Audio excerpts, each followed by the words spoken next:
Good morning student. चलिए science का online class start करते हैं। बच्चों आज हम लोग पढ़ेंगे कैचिंग फायर यानी कि आग लगना। चलिए आगे बढ़ते हैं। You might have here that when the cloth of a person catch fire the person is covered with a blanket. देखिए बच्चों, बताया जा रहा है कि आपने सुना होगा कि जब किसी व्यक्ति के कपड़े में आग लग जाती है तब व्यक्ति को कंबल से ढक देते हैं। You know that air essential for burning. अब आप जानते हैं कि आग लगने के लिए वायु आवश्यक होती है। ठीक है, चलिए आगे देखते हैं। When the person is covered with a blanket, the burning clothes lost contact with air due to which fire is extinguished। देखिए बच्चों, बोला जा रहा है कि व्यक्ति को कंबल से ढक देने पर जलते हुए कपड़े का संपर्क वायु से टूट जाता है जिससे आग बुझ जाती है। आगे देखते हैं। We burn crackers during our festival, यानी कि हम हमारे त्योहारों में क्या करते हैं, क्रैकर्स जलाते हैं यानी कि पटाखे जलाते हैं। On burning crackers light noise and many gases are produce. जब हम लोग पटाखे जलाते हैं तो उससे लाइट यानी कि प्रकाश, नॉइज यानी कि शोर यानी कि ध्वनि, एंड मैनी गैसेस यानी कि कई प्रकार की गैसें उत्पन्न होती हैं। आगे देखते हैं। Some time this can also be a reason for burning. कभी कभी ये बर्निंग यानी कि आग लगने का कारण बनते हैं। आगे देखते हैं। If you get burn accidentally get first aid immediately and then consult the doctor. देखिए बच्चों, बोला जा रहा है कि यदि आग लग जाती है, ठीक है, जब ऐसी दुर्घटना हो जाती है तब हमें प्राथमिक उपचार करनी चाहिए, ठीक है, और उसे तुरंत डॉक्टर के पास ले जानी चाहिए, ठीक है, डॉक्टर से परामर्श लेनी चाहिए। चलिए आगे देखते हैं। देखिए बच्चों, आगे बोला जा रहा है have you heard of forest fire. ठीक है, यहाँ पर देखिए क्वेश्चन पूछा जा रहा है कि क्या आपने जंगल में लगने वाली आग के बारे में सुना है। Due to extreme summer heat dry grass catch fire at some place. ठीक है, यहाँ पर बोला जा रहा है कि गर्मी के दिनों में कुछ स्थानों पर सूखी घास आग पकड़ लेती है। From the grass it spreads to the trees and very soon the whole forest is on fire.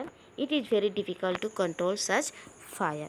देखिए बोला जा रहा है कि यह आग जब अन्य पेड़ों तक फैलती है तब पूरा जंगल आग की चपेट में आ जाता है और इस प्रकार की आग को बुझाना कठिन होता है। चलिए आगे देखते हैं। देखिए बच्चों, आगे लिखा है how to we control fire. ठीक है, यानी कि हम आग पर नियंत्रण कैसे कर सकते हैं। चलिए आगे देखते हैं। You must have seen on hear on TV and read in newspaper of fire breaking out in homes, shop and factories. देखिए बच्चों, बोला जा रहा है कि आपने घरों, दुकानों या कारखानों में लगी आग को देखा, सुना या टीवी या समाचार पत्रों में पढ़ा होगा। आगे देखते हैं। Every town, city village has a fire extinguish service which help in controlling fire when it breaks out. देखिए बोला जा रहा है कि जो गांव है ना, यानी कि सभी जो शहर हैं, नगर हैं, गांव हैं, है ना, उनमें अग्निशमन सेवा होती है जो आग लगने पर आग पर नियंत्रण का कार्य करती है। आगे देखते हैं। Find out the telephone number of the fire extinguishing service of your area. देखिए बोला जा रहा है कि अपने क्षेत्र की अग्निशमन सेवा के टेलीफोन नंबर का पता लगाइए। ठीक है बच्चों, तो आप अपने एरिया की जो एक्सटिंग्विशिंग सर्विस है यानी कि अग्निशमन जो सेवा है उनका टेलीफोन नंबर आप पता करके रखिएगा। चलिए आगे देखते हैं। देखिए बच्चों, आगे बोला जा रहा है how does a fireman extinguish fire, यानी कि अग्निशमन सेवक किस प्रकार, ठीक है, काम करते हैं। ठीक है, चलिए आगे देखते हैं।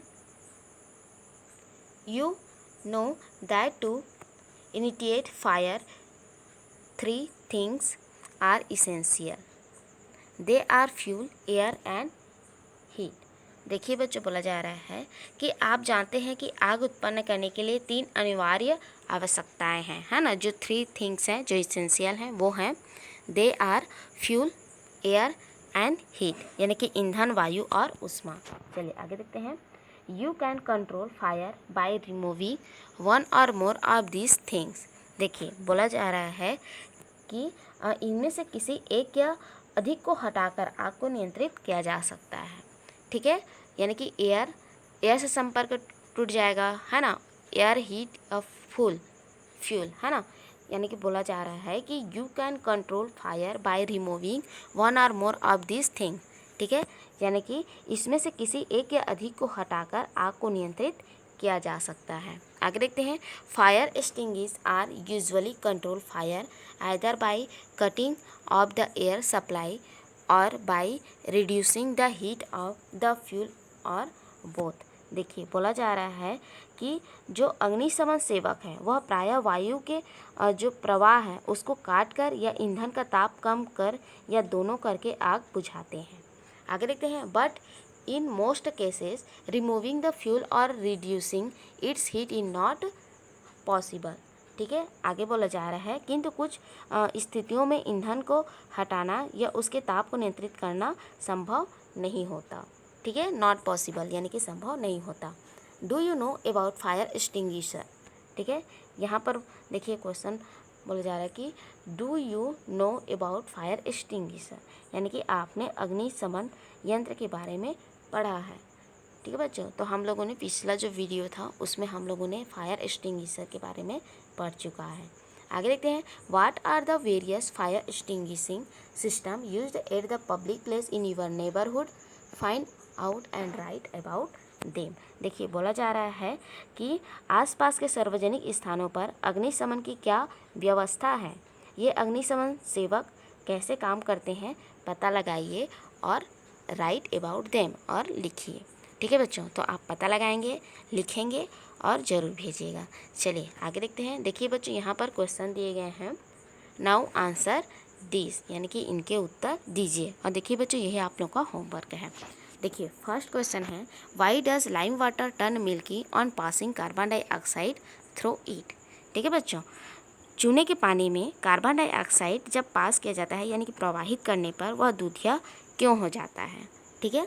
नेक्स्ट क्वेश्चन है, what is dry ice, what is it's use, ठीक है। यानी कि शुष्क बर्फ क्या है, इसका उपयोग लिखिए।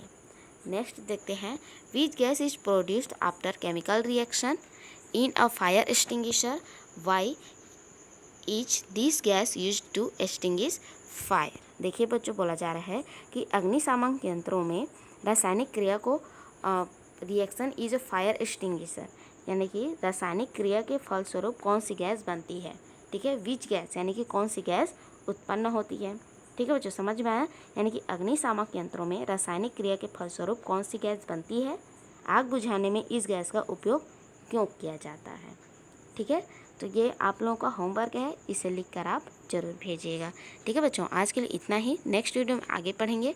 तब तक आप इस वीडियो को पढ़िए, फिर से समझिए और जो होमवर्क दिया है उसको लिखकर ज़रूर भेजिएगा। आज के लिए इतना ही, नेक्स्ट वीडियो में आगे पढ़ेंगे। तब तक के लिए थैंक यू।